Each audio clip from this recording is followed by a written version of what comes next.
Hello and happy Wednesday. Happy Wednesday. I'm Forrest and this is Seamus. We're going to talk to you about a very common concern of ours. We're really lucky to be in the business that we're in. Absolutely. And to make our livings this way. It's super fun. And we very frequently engage customers and students who have had experiences with teachers and or magical practitioners who we believe aren't treating them very well. And so we'd like to talk to you about a couple of signs that you should look out for when you are getting ready to pay for the services of either a magical teacher or a magical practitioner.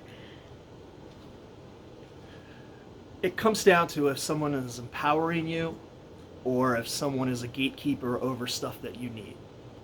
If people are there to help you, then they should be doing that through teaching you or through doing services for you. And if they're for some reason not wanting to give you the information you need, or somehow being secretive or dismissive or those type of things, then you should be cautious. In our line of work, one of the things I always laugh at is the myth that if you can never buy your first tarot cards, your set, that someone has to gift those to you. And my rebuttal is the old woman who lived in the town who taught you is never going to empower you until she's ready to retire. She doesn't want the competition, so she's probably going to tell you, "It's only when I can give them to you. Are you ready to go off, little grasshopper?" So be cautious with that kind of stuff. There's one thing, seriously not being ready to do magic work if someone is mentoring you, you're just not there yet. But it's another thing about people just, lording power over you. Right. And the power dynamic of the guru devotee, where like there's a greater than, less than thing, vogue. And that's just creepy. It doesn't help you get better at what you want to learn how to do. It doesn't help you render a positive result. And if you see that going on in the person who you may be planning to give money to in exchange for their supposed expertise, maybe think twice. I also think it's really important to focus on people who, like Seamus said, they want to empower you. So make sure that their objectives are centered around your objectives. If you want to learn how to do astrology enough to be able to do a reading for your mom for her next birthday, that's awesome. That is the objective.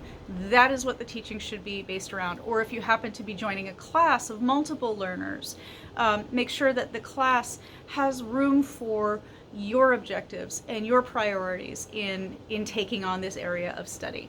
And that should be well defined in a class bio and things of that nature. Yeah, it's not about what they think you should want to know. It's about what you want to know and whether or not they can help you figure that out. Here's the great books. Here are the not so great books. Here's a couple of exercises we're going to do together so that you feel more comfortable speaking this new language that we're engaging in together. The other thing that I think is really important to keep an eye out for is pricing. I don't think there's anything wrong with a person who earns a living doing magic or teaching others magic. Hell, we do. Energy exchange is important.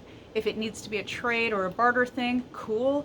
But as spiritual as these practices can be, that doesn't negate the need for us to put food on our plates and to support our families. That being said, if someone is charging you exorbitant piles of cash for their supposed amazing power and amazing knowledge, that's a really big red flag. You might want to check around, shop around, ask your friends. If your friends have had positive experiences with magical practitioners, wow, she did this spell for me and it was really positive, or wow, he taught me how to read runes and I just love this language and I'm really having a great time with it, then that's a great source. That's a really important way for you to determine, is this person going to be good for me to work with, or maybe I should steer clear.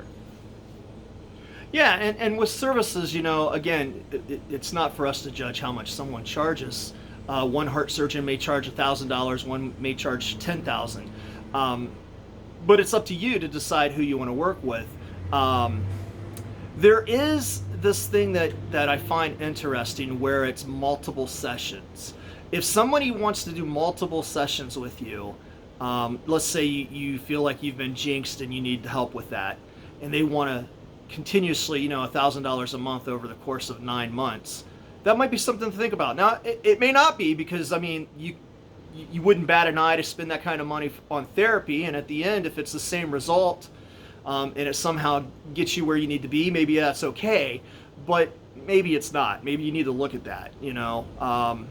I can't tell you the amount of times I hit myself in the head with a hammer because I feel like I'm the worst salesman in the world, because somebody will come in and say, I'm based on what we were talking about last week, I got to put an altar together. And instead of me going, well, here's the $500 package, I usually tell them something like, well, you have to pick what resonates with you and what works for you, because your culture and your path and your tradition is going to vary. And you may, so I talk people down from buying things, and that's okay, because I'd rather them buy what they want and what they need and what they're going to use. And the same thing with services. If you come here and you need a service, I'll be happy to give you that service, or Forrest will be happy to give you that service. But at some point, it might be time for us to fire you as a customer, because we're not helping you anymore. We're not servicing you anymore. It might be time for us to talk about how things work in the mundane world, and how magic sometimes manifests itself in spiritual and mental illness. Right. And that you might need something beyond our capabilities. And I don't think anybody that's in the magical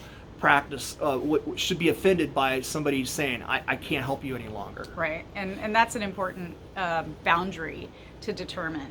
When you feel like you as a magical practitioner, say you are the person who is the professional, and a customer continually, repeatedly, and consistently approaches you for basically the same issue, and you're not seeing progress, it's not being resolved, and the work that you've been doing together doesn't seem to be actually helping. Be honest about that. This just isn't working. Let's see if we can point you in a direction that's actually going to provide a positive result and some good action, rather than you continuing to beat your head against a wall, because it's emotionally expensive for a practitioner. Absolutely. Sure. But it it's is. also, sometimes you just got to know where your boundaries are and how to set them, and how to be kind and firm about declaring them. I still thought you were getting ready to go, know when to fold them. Know when to fold, yeah. Whatever that line is. But Oy. anyway, hope this helps. Have a wonderful Wednesday, you guys. Woot, woot. Have a great week. Woot! Happy Beltane coming up. Oh yeah. Yeah. Dance around the maypole. You can. Get your groove on. You can, or you can lie in bed and be a lazy Beltane practitioner with, like, the birthday candle meme, and or a lighter. Be like, woohoo, sacred fire. Whatever you do, get it on. That's my plan.